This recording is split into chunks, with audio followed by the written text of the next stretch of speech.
ایرانی پاسداران انقلاب کا دعویٰ اردن میں یعنی جارڈن میں امریکی الرزق ایئر بیس پر 12 بیلسٹک میزائل داغے گئے۔ IRGC کے مطابق حملے میں امریکی فوجی تنصیبات اور جنگی طیاروں کو یعنی فائٹر پلینز کو نشانہ بنایا گیا ہے۔ ایران کا کہنا ہے کہ امریکی کارروائیوں کے جواب میں یہ جوابی آپریشن جاری رہیں گے۔ ایران کی اسلامی انقلابی گارڈ کور یعنی IRGC نے دعویٰ کیا ہے کہ اس نے جارڈن میں واقع امریکی زیر استعمال الازرق ایئر بیس پر 12 بیلسٹک میزائل داغے ہیں۔ جی ہاں، 12 میزائل، وہ بھی بیلسٹک۔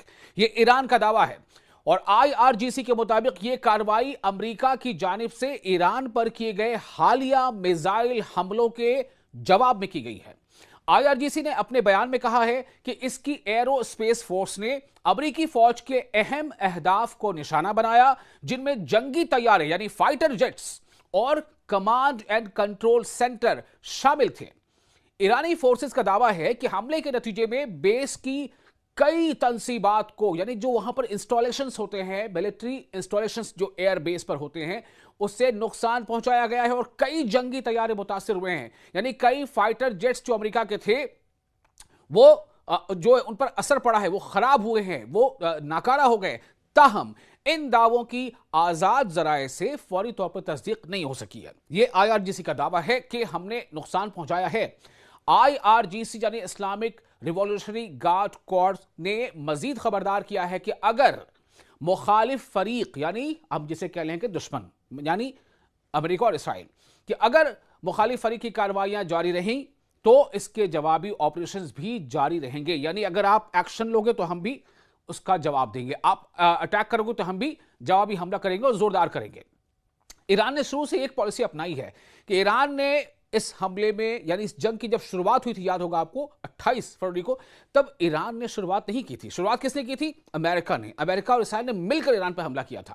تو ایران کو کم سے کم اس بارے میں اپر ہینڈ ہے کہ ایران نے کبھی بھی جنگ کی شروعات نہیں کی، لیکن جب بھی حملہ ہوتا ہے ایران، جیسا کہ اس نے پہلے کہا ہے کہ زوردار جواب دیں گے، اور پلٹوار ایران نے اکثر کیا ہے۔ اب نقصان کس کا زیادہ کس کا کم یہ ایک الگ چیز ہے۔ دوسری جانب ایران کے خاتم الانبیاء سینٹرل ہیڈ کوارٹر نے بھی ایک بیان جاری کرتے ہوئے کہا ہے کہ ایرانی مسلح افواج امریکہ کی جانب سے ہونے والی مبینہ جارحیت یعنی ایگریشن کا جواب دیتی رہیں گی۔ بیان میں کہا گیا ہے کہ امریکی حملوں کے بعد ایران نے سخت رد عمل دیا ہے، یعنی بہت ہارڈ ریسپانس دیا ہے، جس کے نتیجے میں امریکہ کو ایک اور عسکری شکست یعنی ڈیفیٹ، ملٹری ڈیفیٹ کا سامنا کرنا پڑا ہے۔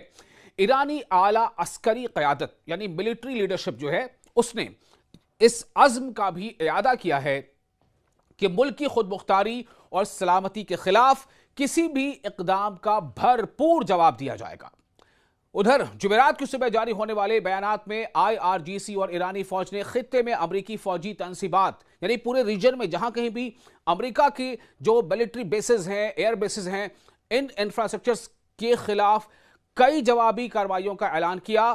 ان کارروائیوں میں بحرین میں موجود امریکی فوجی اثاثوں کو بھی ہدف بنانے کا دعویٰ کیا گیا ہے، یعنی ٹارگٹ کرنے کا۔ IRGC کے مطابق اس کی ایرو اسپیس فورس اور بحریہ کسے کہتے ہیں؟ نیوی کو، ٹھیک ہے نا، نوسینا۔ بحریہ نے 2 مرحلوں میں آپریشن انجام دیا، جس کا مقصد ان حملوں کا جواب دینا تھا جو ایرانی ساحلی تنصیبات، سروس یونٹس، قانون نافذ کرنے والے مراکز اور بندر عباس ایئرپورٹ کے اطراف کیے گئے تھے۔ ان سب کے علاوہ ایرانی فوج کے شعبہ تعلقات عامہ یعنی پبلک ریلیشن ڈپارٹمنٹ جو ہے، اس نے دعویٰ کیا ہے کہ بحرین میں امریکی 5th فلیٹ کے ہیڈ کوارٹر کو ایک ڈرون آپریشن میں نشانہ بنایا گیا۔ یہ تمام پیش رفت ایسے وقت میں سامنے آئی ہیں جب ایران کا کہنا ہے کہ امریکی صدر ڈونلڈ ٹرمپ نے گزشتہ رات ایران کے خلاف نئی فوجی کارروائی کا حکم دیا۔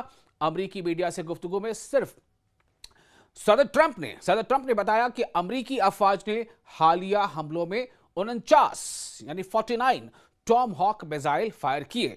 خطے کی صورتحال تیزی سے بدل رہی ہے اور مختلف فریقین یعنی جو اس میں جو ہم کہہ سکتے ہیں کہ دشمن یعنی ایران کے لیے دشمن امریکہ، امریکہ کے لیے دشمن ایران، تو یہ جو پارٹیز ہیں اور دوسری طرف ساتھ پہ تو اسرائیل ہے ہی، تو فریقین کے دعووں اور بیانات پر عالمی برادری کی گہری نظر بھی ہے، چونکہ جتنا یہ معاملہ سنگین ہوتا جائے گا، گمبھیر ہوتا جائے گا، اس کا اثر دنیا کے لگ بھگ ہر ملک پر پڑے گا۔